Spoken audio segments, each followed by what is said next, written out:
দেশের তরুণ বক্সারদের আন্তর্জাতিক মানে গড়ে তুলতে জেবি বক্সিং অ্যাসোসিয়েশনের উদ্যোগে রাজধানীতে অনুষ্ঠিত হয়েছে জেবি বক্সিং সিজন 10।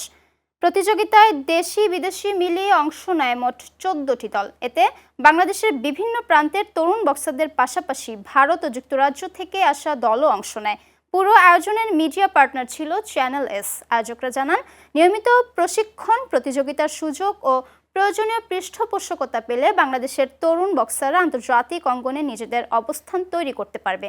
অনুষ্ঠানে উপস্থিত ছিলেন বাংলাদেশ প্রফেশনাল বক্সিং সোসাইটির vice chairman Mohammad Kamruzzaman, Bangladesh professional boxing society Dhaka মহানগর দক্ষিণের আহ্বায়ক ইসহাক সরকার, চাইনিজ উদ্যোক্তা জ্যাকি, বাংলাদেশ প্রফেশনাল বক্সিং সোসাইটির মিডিয়া সেক্রেটারি শাহেদ ইসলাম শাকিল সহ আরও অনেকে।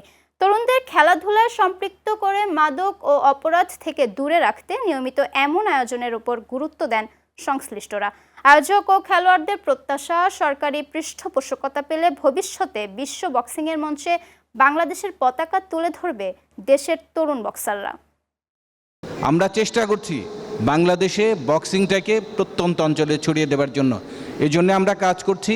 আমাদের সারা বাংলাদেশের 8টি ডিভিশন আছে, আমাদের 8টি ডিভিশনেই আমাদের 8টি ডিভিশনাল সেক্রেটারি আছে।